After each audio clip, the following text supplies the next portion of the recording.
Bienvenidas y bienvenidos a una emisión más del Derecho a Disentir, el programa de Justicia TV en el que analizamos con estudiantes de diversas carreras y universidades algunas de las sentencias más emblemáticas de la Suprema Corte de Justicia de la Nación.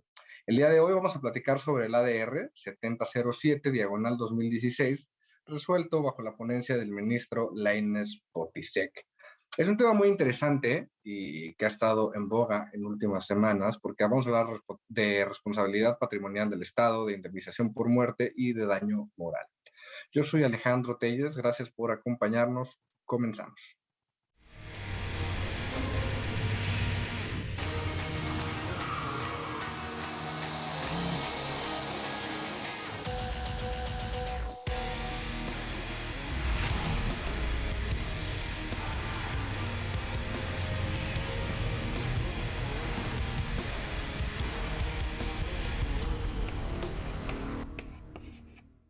Pues como les platicaba, hoy tenemos un tema bastante interesante y para analizarlo y para debatirlo nos acompañan Alejandro Medrano, de Derecho de la UNAM, René Oscoy, de Derecho de la Escuela Libre de Derecho, Diana García, de Derecho del CIDE, y Vanessa Guerrero, de Políticas Públicas de la UAM.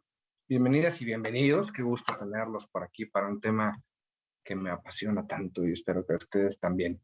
Pero a ver, para poner en contexto a la gente de casa, René, platícanos un poquito de los antecedentes. ¿De qué va este asunto que llegó a la Corte? Claro que sí, Alejandro. Pues mira, hablamos de un amparo directo en revisión. Fue un recurso de revisión interpuesto por el Procurador General de Justicia del Estado de Guanajuato, ¿no? Y este proceso inicia cuando en 2015 en Guanajuato dos personas pierden la vida por ser impactados por un vehículo que era conducido por un policía ministerial de esa entidad, ¿no? Que fue con motivo de la invasión a un carril de circulación contrario, ¿no? Con motivo de este hecho, pues se instauró un proceso penal en su contra y el juez dictó sentencia en donde se acreditaron los elementos del tipo penal de homicidio en perjuicio de estas dos personas, ¿no? Se demostró la responsabilidad penal del policía y se le impuso una sanción de pena privativa de libertad, así como el pago de una multa y la reparación de los daños, ¿no? Eh, con motivo de esto, ¿no? Los padres de las dos personas que fallecieron demandaron ante el Tribunal de lo Contencioso Administrativo del Estado de Guanajuato el pago por concepto de responsabilidad patrimonial del Estado, ¿no? Y se le demandó a la Procuraduría General de Justicia. Se le demandó como tal las siguientes prestaciones: la indemnización por la muerte de cada una de las personas y la indemnización por daño moral, ¿no? La primera sala del Tribunal de lo Contencioso Administrativo del Estado de Guanajuato dictó sentencia en la cual resolvió que sí existía una actividad administrativa irregular que era imputable a la Procuraduría General de Justicia del Estado y que el monto de la indemnización para cada uno de los padres pues ascendía a cierta cantidad, ¿no? Y esto representaba la tercera parte del importe de aquello que fue condenado en sede penal, ¿no? Por el daño que ha sido causado, conforme a la Ley de Responsabilidad Patrimonial del Estado y los municipios de Guanajuato, ¿no? Inconforme con esta resolución, ¿no? La parte actora promueve un juicio de amparo directo, ¿no? Y en él pues expuso diversos conceptos de violación, entre ellos que pues había una incongruencia debido a que en una parte de la sentencia se consideraba procedente el pago de la indemnización por daño material y por otro lado pues había una improcedencia de condenar al sujeto obligado partiendo de la base de que existía una sentencia condenatoria en sede penal, lo cual en su opinión pues desvirtuaba la naturaleza jurídica de la responsabilidad patrimonial del Estado, ¿no? Por otro lado, también la quejosa consideró que se vulneraba el derecho a la reparación de un daño integral y justo, puesto que la resolución de la sala limitaba el daño moral de conformidad con lo establecido en el artículo 14 de la Ley de Responsabilidad Patrimonial, de la Ley de Responsabilidad Patrimonial local, ¿no? No obstante que la propia sala establece que esta limitación, es incorrecta, ¿no? Que esta restricción de manera arbitraria y proporcional, pues no es conforme a los precedentes, ¿no? Y que por lo tanto el monto debería fijarse por el juez en función del material probatorio que se haya aportado, ¿no? De todos modos, fija pues la condena dentro de estos límites, ¿no? Y posteriormente también se afirmó por la quejosa que este artículo que limitaba el concepto de pago era contrario a la Constitución, ya que su contenido era muy similar al de otro precepto que se había establecido en la Ley Federal de Responsabilidad Patrimonial del Estado, en donde al igual que este artículo, se establecía un límite pecuniario respecto al monto por el cual se podía condenar al Estado por daño moral, ¿no? Obviamente, con motivo de la presentación de esta demanda, se fue a un tribunal colegiado en materia administrativa del 16º circuito y, seguido el cauce legal, se otorgó el amparo, ¿no? En él, el tribunal colegiado del circuito, pues, hizo un análisis del artículo 14 de esta ley de responsabilidad patrimonial local, ¿no? Y pues básicamente lo hizo en clave de derechos humanos en relación al derecho a una indemnización por la actividad administrativa irregular del Estado, ¿no? Lo cual, en su opinión, era un derecho sustantivo, ¿no? Que era reconocido por nuestra Constitución y el cual podía ser reclamado directamente por sus titulares, ¿no? Y principalmente señalaba, bueno, a ver, el daño moral es un supuesto que hace que se genere el derecho a la indemnización de los particulares, precisamente cuando existe esta actividad administrativa irregular, ¿no? Y su regulación se somete a las exigencias del entonces artículo 103, ¿no? Sin embargo, señalaba que si bien el artículo 14 cumplía con el requisito de perseguir una finalidad objetiva y constitucionalmente válida, ¿no? La fijación de un límite pues no se señalaba expresamente, ¿no? La fijación del límite no respondía a razones objetivas y esto se hizo a través de un análisis de la legislación y del proceso legislativo. La exposición de motivos pues realmente no hacía referencia a las razones o los motivos por los cuales se consideraba necesario topar este monto, ¿no? Y tomando en cuenta los precedentes que la Suprema Corte de Justicia de la Nación había determinado, especialmente en atención a la Convención Americana sobre Derechos Humanos, ¿no? Señaló que pues este límite a una reparación moral o inmaterial pues producía una vulneración de dicho derecho, ¿no? Y por lo tanto se consideró que este artículo 14 era inconstitucional en cuanto al límite máximo que fijaba para indemnizar a una persona con motivo de la actividad irregular del Estado, ¿no? Perfecto. Adelante, adelante. No, eso era todo. Perfecto. Muchísimas gracias. Es un magnífico, de verdad magnífico análisis que nos permite entender tanto a los que vamos a participar como a la gente que está en casa, entender de qué va esto, ¿no? Y en aras de sociabilizar un poquito el debate, pues en efecto, vemos aquí una actividad irregular del Estado, vemos la normativa que establece que el Estado tiene que asumir la responsabilidad por este tipo de actuar irregular, y llegamos a la pregunta de cómo fijar los montos pecuniarios, ¿no? Para una reparación justa e integral. Diana, además de darte la bienvenida, qué gusto tenerte por aquí, quisiera preguntarte, ¿a ti qué te parece esta sentencia? ¿De qué hablamos de esta reparación? Nos empezaba a platicar un poco René sobre los daños materiales, pero que también se tiene que hacer cargo de unos daños inmateriales, ¿no? O de un daño moral. ¿Por qué es esto? ¿De qué va? Sí, bueno, si bien los daños materiales es a veces mucho más fácil de cuantificarlos, ya que la indemnización tiene el objetivo de regresar las cosas al estado anterior antes de la afectación, en daños materiales es un poco más fácil saber, bueno, se dañó esto materialmente, cuesta tanto, pues de este monto será la indemnización. Sin embargo, también existe el daño moral, que es un daño inmaterial y es un poco más difícil de cuantificarlo. Sin embargo, esto no significa que el legislador deba poner topes máximos, ya que al poner estos topes, justamente como lo comentaba mi compañero, se vulnera el derecho a una persona a una indemnización justa. En este punto creo que es importante resaltar que los jueces tienen y las juezas tienen esta tarea de analizar caso por caso. Es decir, si se pone un tope máximo, ya no se podrán analizar las condiciones específicas de cada situación y esto puede llevar a una vulneración de muchísimas personas en el caso de indemnización. La Suprema Corte ya se ha pronunciado en diversas ocasiones sobre la inconstitucionalidad de establecer topes máximos tanto en legislaciones administrativas como en legislaciones civiles, ya que también muchos códigos civiles locales han establecido límites máximos en caso de daño moral.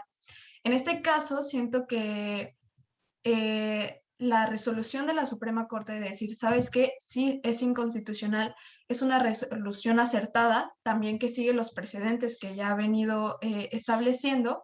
Entonces, también esto ya da un poco de seguridad jurídica a las personas para saber que, ok, cuando estamos en caso de daño moral, los jueces y las juezas tienen la responsabilidad de analizar las condiciones y así poder fijar un monto que, si bien no va a regresar las cosas a su estado anterior, sí pueda permitir a las personas que tengan una indemnización y que así vean sus derechos humanos protegidos.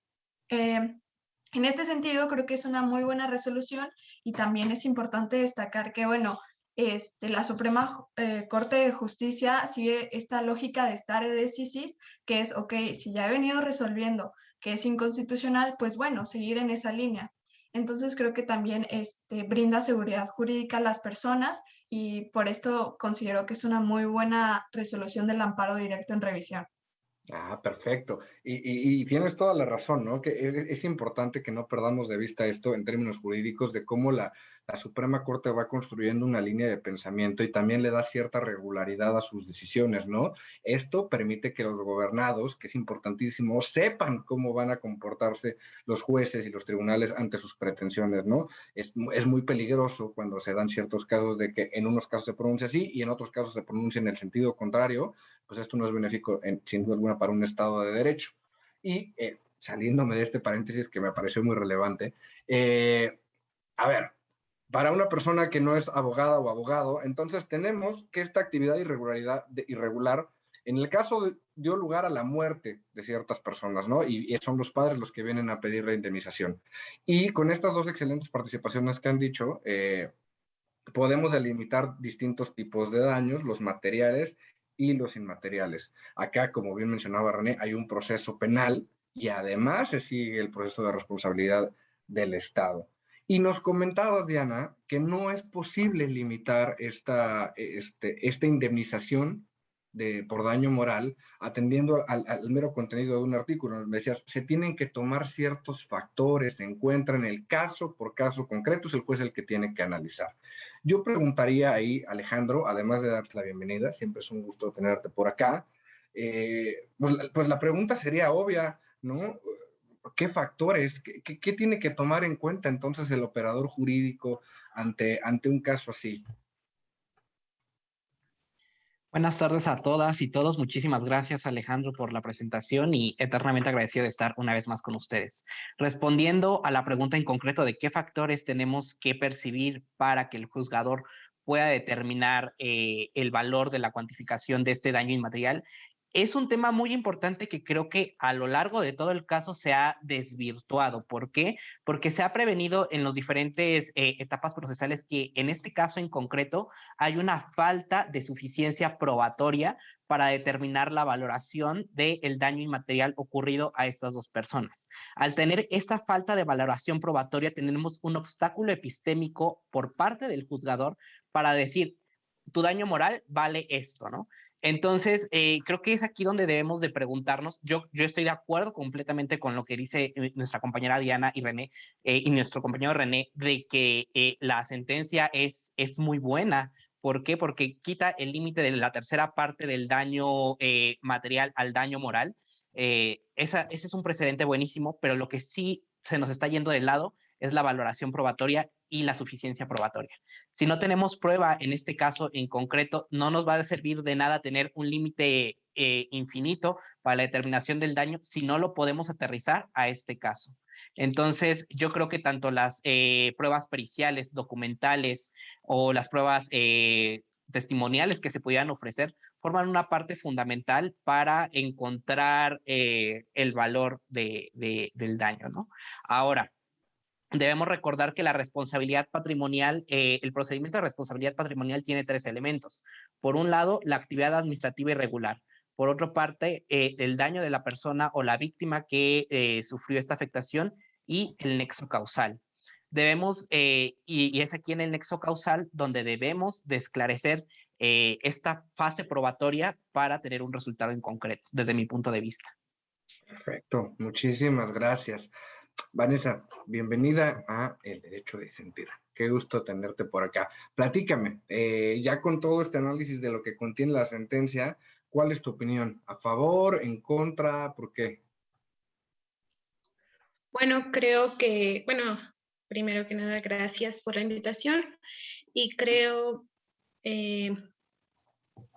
o coincido con los compañeros aquí con la sentencia debido a que el Estado pues tiene esa responsabilidad, ¿no?, de salvaguardar nuestra vida. Entonces, en materia política o ciencia política, pues nosotros cedemos nuestra libertad, nuestra, para que ellos nos la aseguren. Entonces, en este caso, si el Estado no, debido a este fallo, pues asegura que la reparación del daño no puede nada más fijarse por un juez o hubo una cantidad, pero este juez la dictó, ¿no? Entonces, ¿por qué la dicta si no hay algo que pues pueda fijar, ¿no?, el monto específico de esta reparación, ya que el daño moral también yo creo que es mayor y es lo que estas personas o los padres de las víctimas pues buscaban, ¿no?, que era ese daño moral que de la pérdida de sus hijos. Ok, perfecto. Y Daniela, retomando un poco de lo que dices, entonces, en efecto, como lo han mencionado, es un tema probatorio y de distintos factores que se tienen que considerar, pero creo que la duda de cualquier persona no abogada sería, ¿cómo podemos delimitar entonces en el daño moral en cada caso concreto, ¿no? O sea, ¿por qué cambia de persona a persona? ¿Por qué no lo podemos medir en términos generales? Es una vida humana, ¿no? Al fin y al cabo. ¿Diana? Sí, yo diría que no podemos ponerlo en términos generales, porque sí, si bien es una vida humana y pues todas las vidas valen por igual, las situaciones de cada caso son distintas. Por ejemplo, no es lo mismo que una madre pierda a su hijo a que, no sé, pierda a su esposo, o sea, influyen una variedad de factores que justamente se tienen que analizar caso por caso. Asimismo, también algo que tenemos que tomar en consideración es que este daño moral, que justo es inmaterial, es pues esa afectación a tus sentimientos, a justamente todo este conjunto de cosas inmateriales que forman a una persona. Entonces, también para poder cuantificar de manera exacta el daño moral, yo digo que tendríamos que pensar en dos cosas. Primero, la etapa probatoria, que si bien dices, es una etapa muy difícil, porque pues cómo vas a probar la afectación a un sentimiento, a una creencia, si bien sí ya hay parámetros para hacerlo. Por ejemplo, ahí podría haber periciales psicológicas u otro tipo de periciales para saber pues cómo ha sido esta afectación y para eso también establecer un límite o una cuantificación. Ahora, algo que también me gustaría resaltar es que si bien algunas legislaciones anteriormente consideraban que también se tenía que tomar en cuenta, no sé, en materia civil, el estado socioeconómico de la víctima o de la persona que había causado el daño, también la Suprema Corte ya ha establecido que esto es inconstitucional. Es decir, el simple hecho de establecer límites no permite al juez o jueza analizar los aspectos de cada caso y así poder hacer y poder mandar una cuantificación que pueda ser adecuada para cada persona y para cada tipo de víctima, porque también tenemos que establecer que hay diferentes tipos de víctimas y diferentes tipos de actividades irregulares que pueden llevar a cabo el Estado. O sea, no va a ser la misma actividad que lleva a cabo en cada caso. Claro, y es importante esto que mencionas porque en efecto, ¿no? Creo que ahorita nos enfocamos mucho en este tema que es la muerte, pero hay muchos tipos de actividad irregular que van a dar a distintos tipos de apreciación, ¿no? Por el operador jurídico. René, ¿tú qué opinas de este tema que estamos hablando, de la cuantificación del daño moral? Sí, ahorita me llamó mucho la atención lo comentado por mi compañera Diana en específico, porque creo que habría que sentar dos bases, ¿no? Primero, hablamos de la cuantificación de un daño y no así como tal de la vida, ¿no? Es decir, siempre estamos aquí en una cuestión de analizar el impacto que tuvo un cierto hecho, ¿no?, sobre los derechos fundamentales de las víctimas. En este caso, pues no hablamos de la víctima directa, pero sí de las víctimas indirectas. Y segundo, ¿no?, que esta cuantificación del daño pues está vinculada necesariamente a la actividad administrativa irregular del Estado, ¿no? Y por lo tanto, yo creo que son bajo esos dos tamices que deben analizarse el hecho, ¿no? Entonces, por lo tanto, pues han habido precedentes en los cuales se dicen, bueno, ¿cómo vamos a fijar este daño moral? ok, vamos a empezar a tomar ciertos factores, ¿no? ¿Cuáles son los derechos relacionados? En este caso, pues la vida, ¿no? Vamos de alguna manera a tratar de asignarle un valor, ¿no? Que pues no necesariamente vaya a ser abstracto, ¿no? Pero que se va a tratar de concretizar en el caso, ¿no? Segundo, pues también vamos a ver qué grado de responsabilidad tuvo el Estado, ¿no? Pudo haberse prevenido, qué se pudo haber hecho al respecto, ¿no? Y tercero y cuarto, pues evidentemente, como hablamos de una indemnización, hablamos también de una situación económica, tanto de la persona que es responsable, ¿no? Como de las víctimas. Entonces, yo creo que esos son parámetros que sí se deben tomar en cuenta, pero además también tomar en cuenta estas bases conceptuales respecto de los cuales parte la sentencia. Perfecto. Me parece increíble este encuadre que haces porque con la delimitación de estos factores, me parece que ya podemos pasar a discutir en el segundo bloque y si me permiten, les voy a preguntar a cada uno qué opinan de estos factores y de cómo se pueden interrelacionar. El tema a mí me parece muy relevante y se los comentaba fuera de cámaras porque actualmente, si me van a permitir hacer la promoción, si no, ni modo, hay una película, ¿no? Que está en Netflix que justamente nos hacía esta pregunta, ¿no? De cómo podemos valorar el costo de una vida y si este costo puede cambiar de persona a persona, que independientemente de la respuesta jurídica que me pudieran dar, creo que también hay una pregunta moral detrás y filosófica que ojalá se animen a responderme porque me parece muy importante. Entonces, vamos a un pequeño corte y regresamos con este tema en el derecho a disentir. Estamos de vuelta en el derecho a disentir por Justicia TV, como les había platicado, es un tema fundamental sobre responsabilidad patrimonial, indemnización por muerte, en el caso concreto, y daño moral. Y estas primeras participaciones, muy acertadas de todas y todos ustedes, nos pudieron ayudar a identificar cuál es la situación concreta, pero también nos permitieron abordar preguntas mucho más genéricas, pero igual de importantes. Y al hablar de los aspectos que se tienen que tomar en cuenta para la cuantificación del daño moral, hablábamos de que se tienen que tomar en consideración ciertos aspectos particulares de las personas involucradas y de los derechos afectados, ¿no? Vanessa, una pregunta que a mí me aparece fuera de un ámbito jurídico, me aparece detrás, es ¿por qué no podemos contabilizar, o si tú crees que sí debe ser, en el caso de la muerte, todas las vidas por igual? ¿Por qué por qué crees que podemos hacer un análisis distinto de si es una persona dueña de una empresa o un trabajador del Estado o una persona de escasos recursos? ¿Por qué podemos hacer esta distinción entre personas? Sí, claro. Bueno, pues esta distinción se puede dar porque probablemente no sea lo mismo, y anteriormente Diana ya lo comentaba, no es lo mismo que una madre pierda a su hijo y otra que un hijo pierda a su padre, ¿no? Entonces, el padre pues tiene responsabilidades con su familia, mantiene una familia o es el pilar de una familia. Entonces, si este se pierde, pues hay un desequilibrio, ¿no? En nuestro primer entorno social, que es la familia. Entonces, si esto se rompe, pues hay un desequilibrio que puede llegar a afectar las otras vidas, ¿no? Que son las vidas de sus hijos, la vida de su esposa. Entonces, creo que sí, no es lo mismo. De igual forma, una persona que tenga las posibilidades o incluso ni siquiera necesite la reparación del daño en cuestiones de dinero, en cuestiones monetarias, y otra persona que sí lo necesite, ¿no? Porque pues estamos igual en un país desigual, en donde también la justicia no es igual, ¿no? O sea, existen también esas marcas entre distintas personas, y yo creo que eso debe determinar, ¿no? O sea, eso debe determinar, y constitucionalmente todos somos iguales, pero en la práctica, pues, no. Hay muchas diferencias, muchas desigualdades que pues son muy notorias.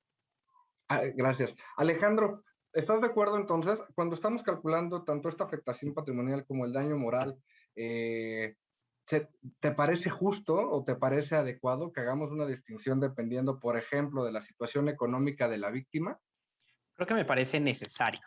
¿Por qué? Porque si regresamos a este conceptualización de pruebas tasadas o de qué valor se le va a asignar a a una prueba o a un hecho, en este caso la muerte. No podemos legislar, en dado caso, la muerte de una persona vale tanto, o la muerte de una persona en específico va a ser tantos años de prisión.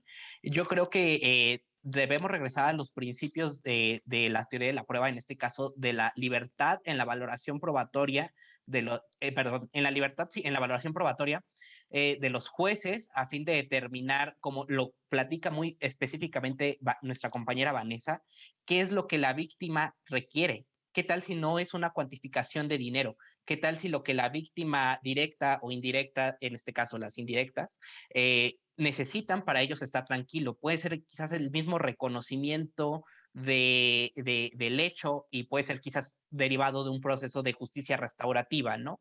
Entonces sería una percepción diferente y debe de atender específicamente a las necesidades en concreto de cada persona. Ok. René, entonces, ¿hay vidas que valen más que otras?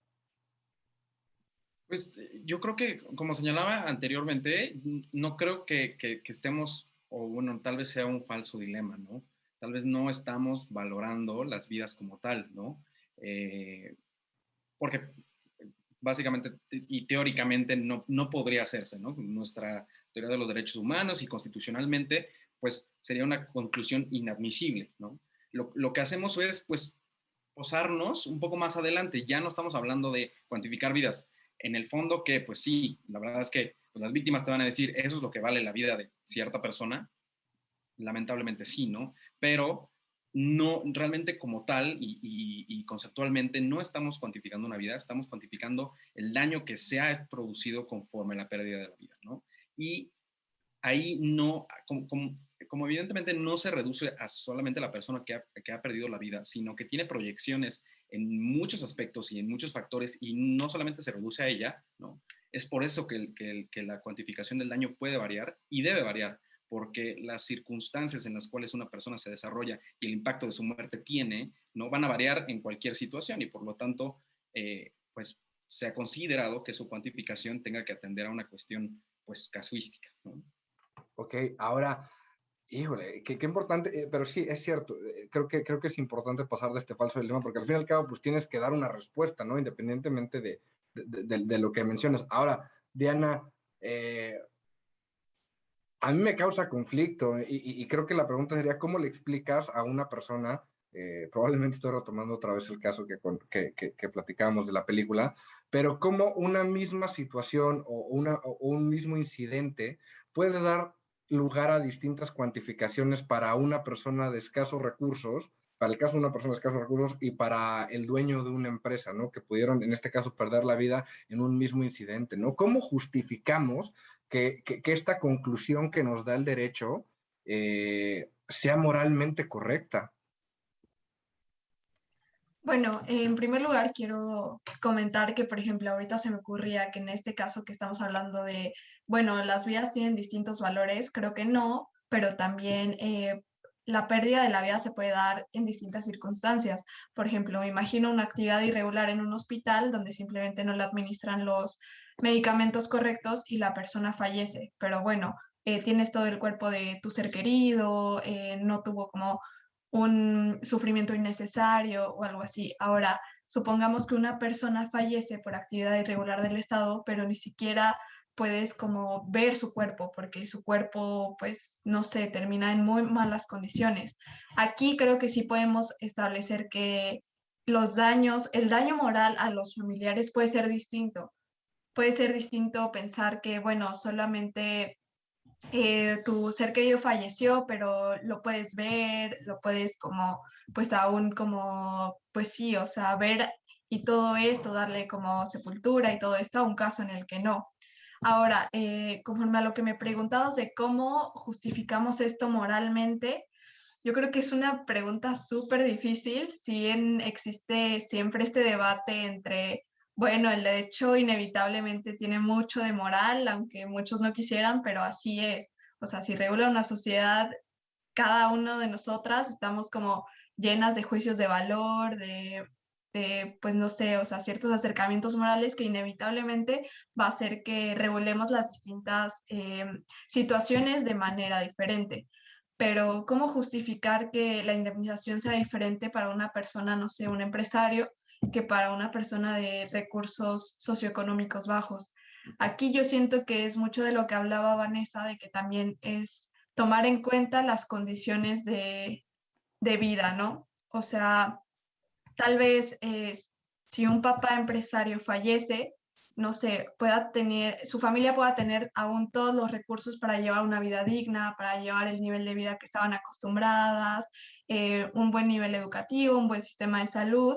Y ahora, si un papá de clase baja fallece y era el único pilar de esa familia, pues obviamente sí va a ser un desequilibrio total. O sea, eso implicaría que, por ejemplo, no sé, en caso de que hubiera hijos o hijas, incluso tal vez que desertaran de la escuela, ya no tener condiciones alimenticias dignas, de vida, salud. Entonces, pues en este caso yo creo que el juzgador o juzgadora sí debe tomar en cuenta estas condiciones y decir, ok, esta actividad irregular del Estado llevó a este resultado, pero este resultado afecta de manera distinta a esta familia A que a esta familia B. Y en razón de eso voy a llevar a cabo una cuantificación que sí les dé una reparación a ambas víctimas, pero que también pueda permitir que esas personas como víctimas puedan aún llevar una vida digna. Ok, perfecto. Alex, ¿tú estás de acuerdo con esta postura, entonces, con este ejercicio que tenemos que hacer en términos jurídicos? Yo estaba rezando que no me tocaba la misma pregunta que a Diana, pero, pero me sumo, creo que a la postura que mantiene nuestra compañera Diana es muy entendible. Yo lo veo incluso por una cuestión económica, ¿no? De clase económica, no verlo como quizás una obligación, sino como un derecho de las personas víctimas indirectas a recibir cierta retribución, como lo hice, a mantener la calidad de vida que se había mantenido antes. De hecho, eso está estipulado en los códigos civiles, por ejemplo, en el de la Ciudad de México, cuando estamos hablando del tema de pensiones, ¿no? O sea, tiene que ser de la misma sintonía y, bueno, en la misma forma a la calidad de vida que se haya llevado antes. Lamentablemente, me sumo también a las manifestaciones hechas por nuestra compañera Vanessa, que dice, pues el derecho es una cosa, pero la realidad creo que es una completamente diferente y es atendible a cada caso en particular. Ok, perfecto. Y regresando ahora sí un poquito al tema del caso concreto y al análisis que hace también el tribunal para determinar la inconstitucionalidad de un artículo, estamos hablando de lo que es una justa indemnización, indemnización justa y razonable, y de la posibilidad de limitarla con ciertos parámetros, ¿no? Con normativa secundaria. René, yo te preguntaría ahí, a ti en concreto, en el caso concreto y del artículo que se analizó, ¿qué te parece la conclusión de determinar que es inconstitucional fijar límites de ese tipo? ¿No a mí en algún momento me pudiera parecer que ese tipo de normativas pues tiende justamente a buscar una cierta objetividad, ¿no? O dotar de ciertos parámetros al operador jurídico para que no haya tanta discrepancia en las indemnizaciones. Pero te vi muy convencido de que era inconstitucional. Platícame tu punto de vista, por favor. Yo igual voy en ese sentido, pero hay un cierto elemento que toma en consideración el tribunal colegiado y que comparte eventualmente la Corte, porque pues no es controvertido por el recurrente, en el cual hace referencia a que, ok, está bien, los límites a la responsabilidad patrimonial del Estado sí pueden obedecer a algún elemento razonable objetivo que justifique que su determinación en cierta cantidad, ¿no? Tenga un tope o un límite máximo, ¿no? Pero cuando hacen este análisis de constitucionalidad señalan, bueno, a ver, vamos a analizar la finalidad que trata de perseguir esto, ¿no? Y si tiene una finalidad constitucionalmente válida, pues podremos proceder al análisis, pero al análisis se queda ahí, ¿no? Y la razón me parece un tanto, no me parece sólida, ¿no? Señala, el legislador no expresó mayor razón, no argumentó, no nos dijo por qué en materia de responsabilidad patrimonial del Estado debía fijarse un monto máximo, ¿no? Y ya con base en eso se consideró que dicho artículo no cumplía con ese requisito de perseguir una finalidad constitucionalmente válida y por tanto resultaba inconstitucional, ¿no? Yo creo que ahí es la parte de la sentencia recurrida es un aspecto que es algo flojo porque pues no necesariamente el legislador tiene que expresar estas razones, estos motivos, ¿no? Y el simple hecho de que no lo haga no tiene la consecuencia lógica necesaria de que es inconstitucional, ¿no? Porque llevar al contrario o al absurdo esta determinación, pues hablaríamos de pues, exposiciones de motivos de cientos de páginas en los cuales pues el legislador se tendrá que ver sometido a una revisión bastante fuerte de cualquier más bien, pues de su potestad constitucional de legislar, ¿no? Y no digo que esté mal, ¿no? Lo que digo es que esta sentencia, por el simple hecho de que no encuentra unos motivos expresos por parte del legislador, determina su inconstitucionalidad. Y no necesariamente, ¿no? Porque ya hemos visto en nuevos precedentes de la Suprema Corte donde nos definen las etapas del test de proporcionalidad, ¿no? Y no nos dicen que para que se cumpla este paso de perseguir una finalidad constitucionalmente válida, tenga que explicitarse las razones en la exposición de motivos, ¿no? El juzgador puede por sí mismo tratar de encontrar estas razones y tratar de darle, pues, de rellenar estos huecos que el legislador de alguna manera dejó, ¿no? Y pues llevar a cabo la interpretación constitucional, ¿no? Entonces yo creo el único punto en el cual estaría en desacuerdo sería ese, pero pues como decía, ¿no? El procurador no lo señaló, no lo impugnó y por lo tanto pues la Suprema Corte se vio obligada a confirmar la sentencia. Híjole, coincido completamente contigo. A mí me preocupaba mucho ese aspecto, porque muchas veces, como bien dices, al aplicar este test de proporcionalidad y otros ejercicios de este tipo de adjudicación, es importante que el operador jurídico haga uso no solamente de la exposición de motivos, ¿no? Y que haga uso de todo el material de cual le puede ayudar para llegar a una conclusión, llamémoslo así, coherente. Y me sorprende un poco de repente este punto que es, no viene la exposición de motivos, nunca se ha manejado así que sea el parámetro para determinar cuál es la constitucionalidad de una ley. Y el tema me parecía súper interesante, ¿no? Porque intentando, regresando y retomando el punto, intentando regresar a la multiplicidad de escenarios que nos podemos encontrar para determinar determinado daño moral, pues sí me parece adecuado que el legislador diga, pues a ver, si vienen involucrados recursos finitos por parte del Estado y determinados otros factores, pues pongamos cierto parámetro, ¿no? Y creo que hubiera sido un ejercicio muy interesante. Alex, ¿tú qué opinas al respecto? Sí, yo tengo algo que decir sobre eso, que es básicamente la posición de la Procuraduría anteriormente, actualmente Fiscalía. Es muy interesante porque ella en su calidad de tercera interesada va a interponer este recurso, ¿no? Creo que no estamos atendiendo a la realidad. Realmente cuando se lleva un procedimiento de actividad administrativa irregular de responsabilidad patrimonial, pues quien va a pagar esa cantidad económica cuando hay una sentencia, pues es la misma instancia o la misma entidad, en este caso la Procuraduría. En ese sentido, si vemos realmente, yo tomo mucho ese ejemplo de la Ciudad de México, porque de acá soy, pues cuando hay sentencias por parte de la Contraloría, incluso hay veces que no se pueden pagar. O sea, porque las mismas dependencias no tienen el presupuesto económico para andar pagándole a todas las sentencias que la Contraloría está emitiendo. Entonces, yo sí veo como que un elemento desesperado de la Procuraduría interponer en su calidad de tercer interesado este recurso, porque dice, Dios mío, me están sentenciando a pagar tanto dinero que quizás yo no puedo cubrir, ¿no? Y como eso fue en 2015, o sea, ya es como que un poquito anterior, todavía me parece que no se tenían el sistema de seguros de las entidades, por lo cual pues era directamente del presupuesto que le daba del erario público donde se tenía que pagar. Entonces también creo que está un poco fuera de la realidad o un poco fuera de las necesidades reales la reparación del daño que sea a cargo directamente al erario. Ahora con el tema de seguros es más fácil, pero pues este recurso que se está dando, pues incluso puede ser para las mismas operaciones de la entidad, de la Procuraduría, ¿no? O sea, puede ser para implementar estrategias policiales o cualquier otra actividad propia y se está desvirtuando en pagar daños de responsabilidad patrimonial en aquel entonces. Es lo que estaba viendo o lo que analizaría. Claro, Vanessa, yo coincido con este punto y me parece bastante importante y quisiera saber tu opinión, ¿no? Al respecto.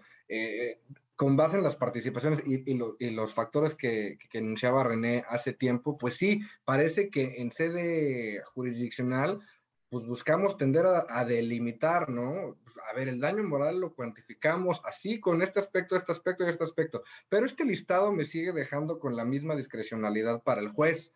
Me parece que dos jueces o juezas ante el mismo caso podrán llegar a conclusiones completamente distintas por cuanto a la delimitación pecuniaria de este tipo de afectaciones. ¿Tú qué opinas de que se hagan leyes para intentar delimitar con mayor claridad hasta dónde pueden ascender los montos que paga un Estado ante este tipo de problemas? Sí, claro. Bueno, eh, creo fundamental eso de las leyes, pero también los programas, las políticas que sean específicas, ¿no? Porque concuerdo mucho con lo que acaba de decir Alejandro. Yo, de forma particular, soy fiel creyente en la cultura de la prevención.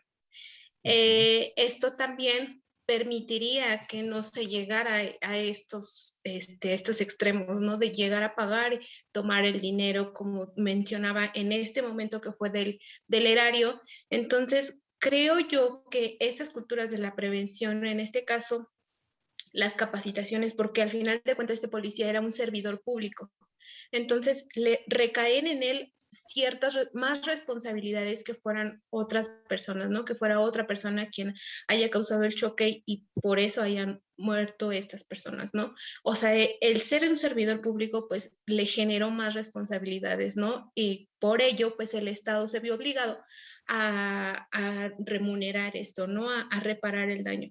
Entonces, creo yo que sí, tanto estas políticas de capacitación para que se prevengan estos ya errores, porque si ya pasó una vez, pasó dos veces, pasó tres veces, o sea, ya es un error que está desde desde arriba, ¿no? O sea, ya probablemente estos accidentes van a seguir pasando, choques hay todos los días desafortunadamente, pero que exista o que se dé en estas circunstancias de un servidor público, pues yo creo que no, ¿no? Entonces, las leyes, pues de igual forma, ¿no? Hay delitos que se cometen una vez y no están estipulados como tal en los códigos y no se les puede sancionar. ¿Por qué? Porque no está estipulado como tal, ¿no?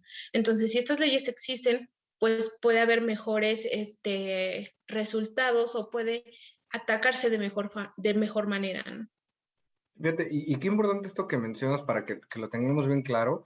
La actividad irregular del Estado tiene que ser por mucho, es la excepción a la regla y debemos considerarlo así como una excepción de gravedad, ¿no? No nos podemos acostumbrar ni se nos debe hacer eh, motivo cotidiano el entender que el Estado nuevamente falló en sus funciones y pasó este accidente, nuevamente falló y tenemos esta incidencia y pagar. Esto añadido al tema que mencionaba Alex, ¿no? El problema que implica burocráticamente el tema de seguros en la administración pública y la N cantidad de juicios que debemos de tener por este tema, ¿no? Tanto con la Comisión Federal de Electricidad como con policía, etcétera. Creo que podremos ir enunciando dependencia por dependencia u órgano por órgano y nos vamos a encontrar con casos muy preocupantes.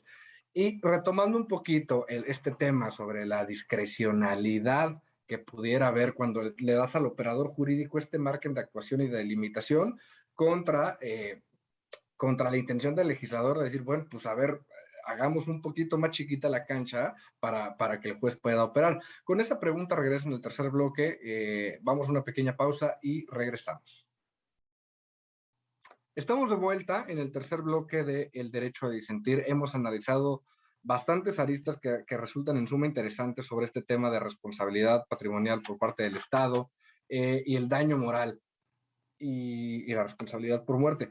Pero creo que ustedes han puesto muy bien sobre la mesa la problemática que implica el delimitar o cuantificar por parte de los operadores jurídicos este tipo de daños. Si bien ustedes lo han puesto muy claro, existen factores que se deben a considerar, me parece que sigue siendo un aspecto de actuación muy amplio y muy preocupante. Diana, ¿tú qué opinas sobre este punto? La discrecionalidad que esto abre, el legislador intentando acotarlo. Cuéntame. Bueno, aquí yo creo que podría ser que se llegue a un punto medio. Es decir, que no se establezca un tope máximo, pero que sí el legislador pueda tener un margen de actuación de decir, ay, bueno, para tales bienes jurídicos tutelados puede variar de acá. Y también decir, bueno, y esto por tal situación. Es decir, el legislador también no sería como viable o eficiente que, no sé, piense en montos máximos y solo los ponga. O sea, que tengan una razón de ser esos montos. Ahora, también podría ser una clasificación de acuerdo con los bienes jurídicos que fueron afectados, con los tipos de víctimas, y esto sí puede ir cortando el margen de actuación de un juez. Sin embargo, también inevitablemente tenemos que tener en consideración que los jueces y las juezas, igual que cualquier persona, también tienen sesgos, también tienen creencias. Entonces, pues en este punto también puede llegar no sé, a la situación donde pues un juez justamente resuelva totalmente distinto un caso que otro, pues justamente por sus experiencias de vida, ¿no? Entonces, esto es algo inevitable que pues siempre va a estar en la actuación jurisdiccional, pero creo que también pues no podemos decir que el legislador no puede legislar así, ¿no? También entramos en este debate democrático de, bueno, pues los legisladores son aquellos que son elegidos por las personas y los jueces no, entonces, ¿cómo un juez va a venir a decir que no? Entonces, pues yo creo que sí es importante llegar a este punto medio donde se puede ir cortando la discrecionalidad de un juez, pero pues bueno, inevitablemente siempre va a haber sesgos con los que vamos a tener que vivir. Justamente como lo tocas, sería ingenuo pensar que al momento en que un operador jurídico como el juez tiene que tomar este tipo de decisiones, no entra detrás no está ahí todo su background, ¿no? Todo su sistema de creencias y opiniones personales, pues evidentemente, y eso tiene que jugar en un tema tan complicado como la cuantificación de este tipo de daños. Pero René, tú nos pusiste en este embrollo al sacar el tema del análisis de constitucionalidad del artículo. Entonces, para cerrar este bloque, platícanos un poquito. Hacia dónde te inclinas tú? ¿Clasificamos? ¿Nos quedamos con una opción abierta? Y tus conclusiones en general, por favor. Claro que sí, pues el problema es que, bueno, no es un problema, pero la cuestión es que ya tenemos una serie de precedentes, ¿no? Tanto de la Corte Interamericana como de la propia Suprema Corte, en el cual ya nos dicen, no puedes establecer un límite, ¿no? O sea, simplemente no lo puedes hacer mientras estemos hablando de una reparación moral o reparación inmaterial, ¿no? Eh, Partiendo de eso, ¿no? Pues evidentemente se entiende que el sistema de responsabilidad patrimonial del Estado pues debe leerse bajo esos precedentes, ¿no? Y debe entenderse en ese sentido. Eh, por lo tanto, ¿no? Son estos propios precedentes que toman cuenta de las particularidades de este supuesto, ¿no? Hablamos de la responsabilidad patrimonial del Estado relacionado con un daño moral y con la violación a diversos derechos humanos que con motivo de una actuación se generan, ¿no? Es con base en ello que el juez tiene que tener esta necesaria sensibilidad para entender que, pues, no, como tal, no hay dos principios que se encuentran contrapuestos, sino que realmente tiene que tener mesura y razonabilidad en cuanto a la condena que se haga, ¿no? Y específicamente, como señalaba mi compañero Alejandro, ¿no? Tener, bueno, o acotar la procedencia de estas acciones a una cuestión eminentemente probatoria, ¿no? Si entendemos, hay un hecho que necesariamente produce un daño, pero también están las cargas probatorias y las exigencias legales de tener que llevarlo a cabo a través de un proceso y demostrar efectivamente que este daño se dio, ¿no? Entonces yo creo que sí, los precedentes abren bastante la puerta pues básicamente imposibilitar al legislador establecer un límite, ¿no? Pero eso lo único que hace es, pues cerrarle un poquito el camino al legislador y tal vez complicarle un poco la chamba, pero no necesariamente lo vuelve imposible, ¿no? Tiene muchas herramientas, tiene otros aspectos que puede analizar y que puede plasmar en la ley y que necesariamente van a acotar la actuación del juez, ¿no? Y además, por otro lado, pues habrá que confiar y habrá que tener, o esperar ciertas sentencias razonables, prudentes, ¿no? Que tomen en cuenta que no necesariamente pues una condena va a quebrar al Estado o va a quebrar a una entidad, ¿no? Porque yo creo que pues tienen la conciencia de que si bien hay ciertas partidas presupuestales destinadas para estas cuestiones, ¿no? Y hay ciertos mecanismos que los propias dependencias y entidades establecen para tal efecto, ¿no? Saben que hay todo un aparato estatal que que depende, ¿no? Principalmente, bueno, su actuación depende principalmente del presupuesto que tiene, ¿no? Entonces, destinar estas grandes cantidades de dinero a ciertos casos en particular, sí tiene por objeto cumplir y reparar violaciones de derechos humanos, pero también tiene que mediarse, ¿no? Entre, pues, básicamente la supervivencia del Estado, de la dependencia de la que hablemos, ¿no? Me parece un punto bien importante este que tocas, porque en efecto esperamos cierto tipo de actuación del juez donde diga, a ver, bajo estos parámetros resolvamos, ¿no? Pero por el otro lado, me acuerdo mucho de los detractores que dicen, pues sí, pero tienes sentencias donde de repente un juez te dice, construye un hospital, y la administración pública es como, ¿qué? ¿De dónde? Dice, ahí está el derecho humano afectado, construye un hospital, ¿no? Entonces, me parece muy interesante este análisis entre cómo tiene que darse la comunicación entre poderes. Muchísimas gracias. Alex, tus conclusiones, por favor. Muchísimas gracias. Pues realmente puedo concluir que la sentencia se me hace excelente, que en apego a las disposiciones internacionales y a la Constitución no debe de haber un límite para cuantificar la reparación del daño en tema patrimonial y en tema civil. Creo que debemos de precisar cuál es la reparación del daño que se tiene que seguir, ¿no? Si es en materia penal, si es en materia civil, si es en materia de responsabilidad patrimonial, porque cada una tiene sus límites y sus estándares, ¿no? Y las diferentes cuantificaciones a las cuales pueden llegar, y sobre eso tiene que construirse una nueva legislación. Ahora, al dejar este límite abierto, sigo creyendo que el tema recae en la capacidad probatoria y en la carga probatoria que deben de tener las partes que están solicitando la reparación del daño, así como la valoración probatoria que hará el juzgador para cada caso en concreto. En este caso en concreto hay una clara falta de pruebas, hace falta pruebas para acreditar el daño moral, por lo cual creo que es un avance que se tiene, es una cuestión que se tiene que seguir avanzando y trabajando en la vida cotidiana del mundo jurídico. Muchísimas gracias. Muchas gracias. Y en efecto, como bien dices, mantener en el foco la importancia de la actividad probatoria en este tipo de procedimientos. Vane, cerramos contigo este capítulo. Platícame, por favor, tus conclusiones. Bueno, mis conclusiones van un poco dirigidas, no sé mucho sobre estos ámbitos jurídicos, pero me quedé con algo que mencionaba, que si se buscaba no dar doble reparación, no, sino porque hubo dos momentos, ¿no? Ese de la cuestión penal y la cuestión administrativa. Entonces, se decía que en la cuestión administrativa, pues ya se había dado la reparación del daño en las cuestiones penales, ¿no? Pero estas son procesos diferentes y cuestiones distintas.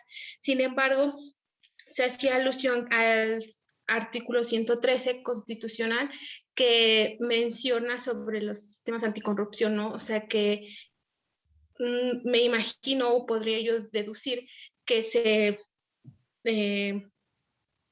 podría visualizar esto, ¿no? De la corrupción y esta irregularidad que se encontraba en este momento, ¿no? Entonces, pues sí, o sea, desde mi perspectiva, pues esta resolución pues fue en favor de estas personas, pero pues sí, hay algunas cuestiones que sí quisiera o podrían ponerse en duda, ¿no? Claro, y esto que mencionas es importante en el sentido de distinguir, como lo habíamos platicado al principio, hay un proceso penal que se sigue, pero no, y este tipo de indemnización lo que busca es otro objetivo, ¿no? Lo mencionaba René, si no me equivoco, en su primera participación, el resarcimiento o la búsqueda de resarcir a la persona en su derecho afectado, ¿no? Y ya de ahí nos metimos en todo este problema que era cuantificar el derecho afectado.